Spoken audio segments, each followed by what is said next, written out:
चलिए ये मेरे प्यार छात्र, आज का वीडियो आप सभी बच्चों के लिए खास होने वाले हैं। और आज की इस वीडियो में हम बात कर लेते हैं फिजिक्स का चैप्टर नंबर 15 का संचार व्यवस्था, जो कि आज इस चैप्टर का और इस प्रश्न का लास्ट होगा। और कल से यानी कि अगले जो सप्ताह आता है फिजिक्स का, वो हम आप लोग को बताने वाले मॉडल सेट का।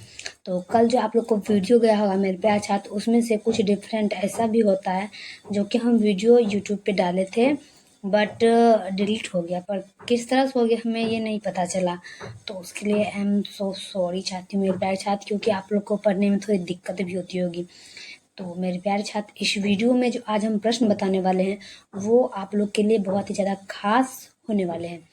तो इस वीडियो को हम स्टार्ट करते हैं। चलिए मेरे प्यारे छात्र, प्रश्न नंबर 1 में देखते हैं कि वाहक रेडियो तरंग पर किसी सूचना के अध्यारोपण के प्रक्रिया का नाम क्या है। क्या करेगा, वाहक मतलब गाड़ी, रेडियो तरंगों पर किसी सूचना अध्यारोपण के प्रक्रिया का नाम क्या है।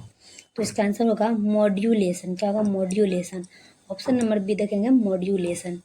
चलिए अगला का बात करते हैं। अगला आपका हो जाएगा 2 नंबर में कि उपग्रह संचारण में विद्युत चुंबकीय तरंग का कौन सा भाग प्रयुक्त होता है। क्या कह रहा है कि उपग्रह संचारण में विद्युत चुंबकीय तरंग का कौन सा भाग प्रयुक्त होता है।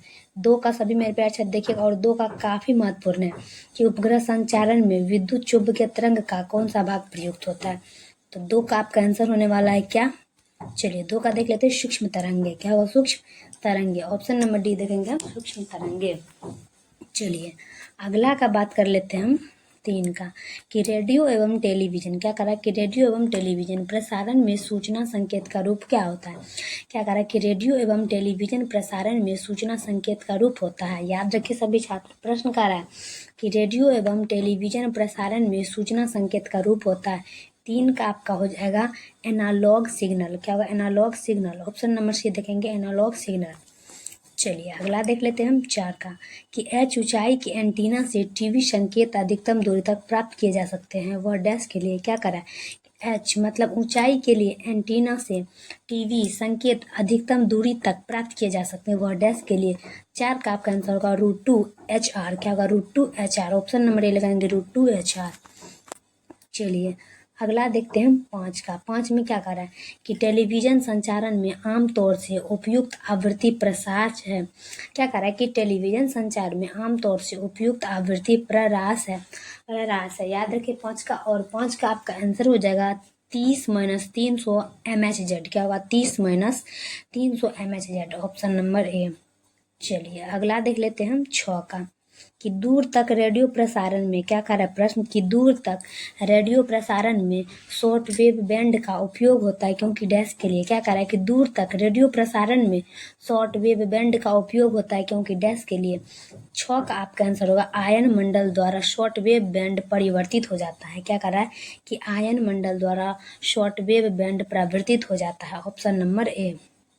चलिए अगला देखते हैं हम 7 का। 7 में क्या करा, आयाम मांडुलेशन। क्या करा, आयाम। आयाम मांडुलेशन में मांडुलेशन सूचांक है। क्या करा कि आयाम मांडुलेशन में मांडुलेशन सूचांक है। 7 का आपका हो जाएगा 0 और 1 के बीच होता है। मतलब आयाम मांडुलेशन जो है, मांडुलेशन सूचांक होता है 0 और 1 के बीच। Option number C. चलिए अगला देख लेते हैं हम 8 का। वाहक तरंगे। क्या करा है कि वाहक तरंगों पर किसी सूचना के अध्यारोपण की प्रकृति को क्या कहते हैं। क्या करा कि वाहक तरंगों पर किसी सूचना के अध्यारोपण की प्रकृति को क्या कहते हैं। 8 का देखना है और आपका आंसर हो जाएगा मांडुलन। क्या होगा, मांडुलन। प्रश्न कहता है कि वाहक तरंगों पर किसी सूचना के अध्यारोपण की प्रक्रिया को क्या कहते हैं, मांडुलन। Option number B.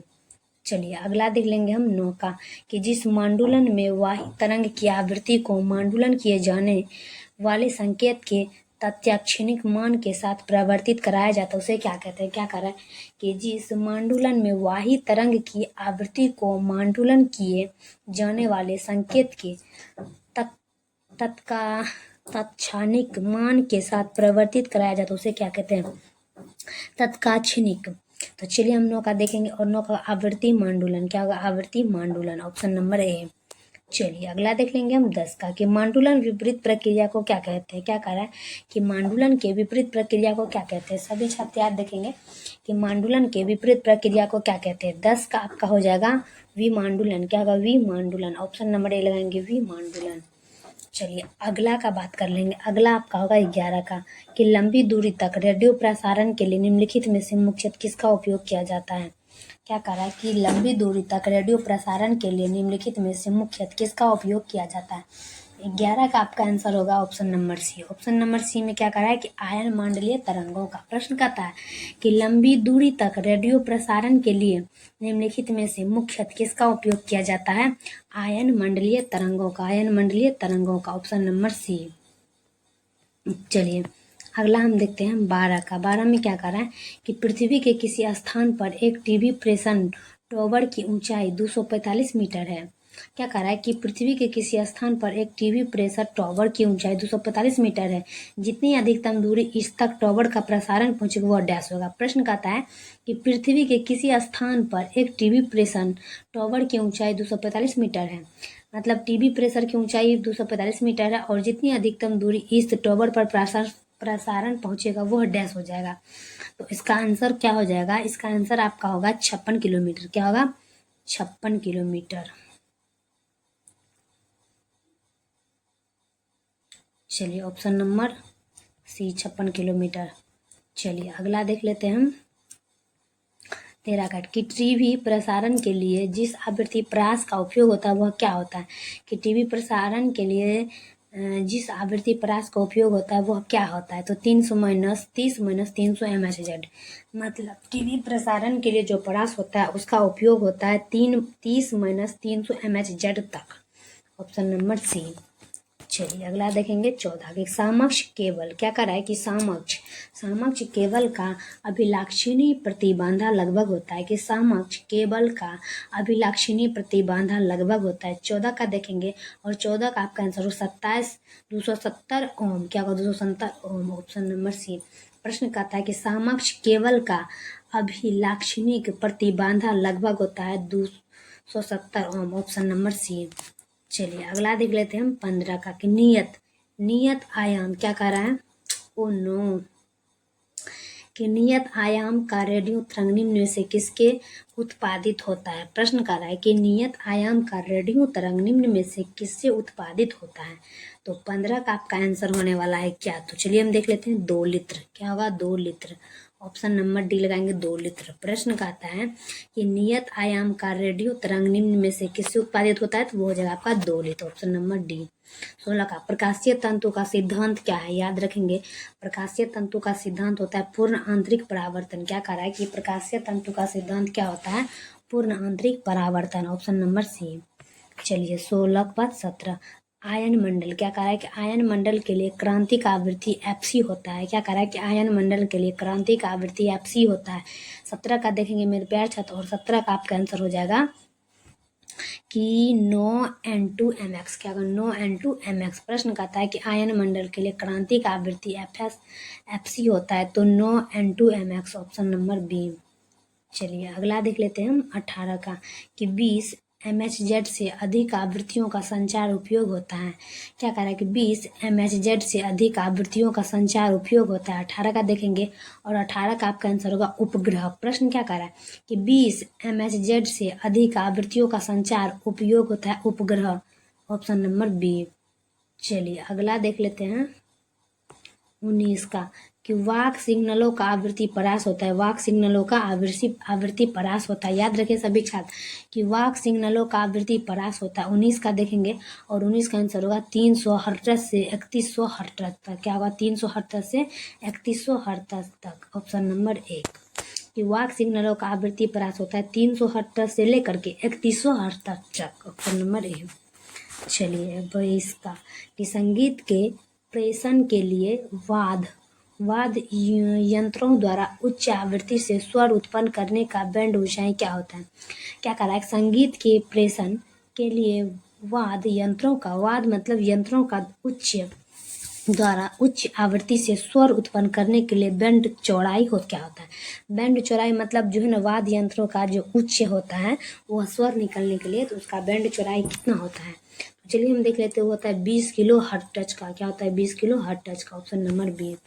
चलिए अगला आपका देख लेने हैं 21 का दृश्यों के प्रसारण के लिए वीडियो सिग्नलों बैंड चौड़ाई होती है। क्या कह रहा है कि दृश्यों के प्रसारण के लिए वीडियो सिग्नलों बैंड चौड़ाई होती है।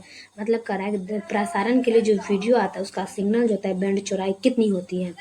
तो चलिए हम देख लेते हैं, होगा 4.2 मेगाहर्ट्ज़। क्या होगा 4.2 मेगाहर्ट्ज़, ऑप्शन नंबर सी। चलिए 22 का कि वैसी व्यवस्था जिसके अंतर्गत किसी विशाल एवं जटिल नेटवर्क से संयोजित दो या अधिक कंप्यूटरों के बीच हर प्रकार की सूचना का आदान प्रदान एवं संचार होता है, उसे क्या कहते हैं। प्रश्न कर रहा है कि वैसी व्यवस्था जिसके अंतर्गत किसी विशाल एवं जटिल नेटवर्क से संयोजित दो या अधिक कंप्यूटरों के बीच हर प्रकार की सूचना का आदान प्रदान होता है एवं संचार होता है, उसे क्या कहते हैं। तो 22 में आपका आंसर होने वाला है क्या। प्रश्न पहले समझना है, इंटरनेट मतलब कह रहा है आपका क्वेश्चन कि वैसी व्यवस्था जिसके अंतर्गत किसी विशाल एवं जटिल नेटवर्क है, मतलब संयोजक दो से अधिक कंप्यूटरों बीच का प्रकार की सूचना का आदान प्रदान करता है, उसे क्या कहते हैं हम, इंटरनेट। Option number B. चलिए अगला देखेंगे हम 23 का कि इलेक्ट्रॉनिक साधनों का उपयोग करके इंटरनेट के उपयोग द्वारा व्यापार को प्रोन्नत करना क्या कहलाता है। कह रहा है कि इलेक्ट्रॉनिक साधनों का उपयोग करके इंटरनेट के उपयोग द्वारा व्यापार को प्रोन्नत करना क्या कहलाता है।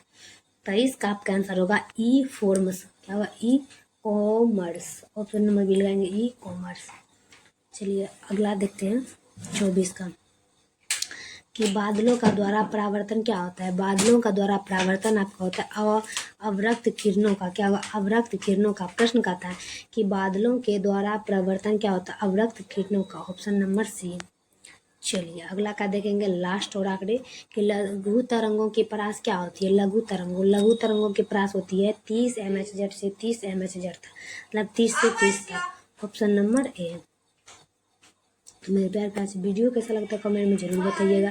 तब तक के लिए हम नेक्स्ट वीडियो में मिलते हैं। जय भारत।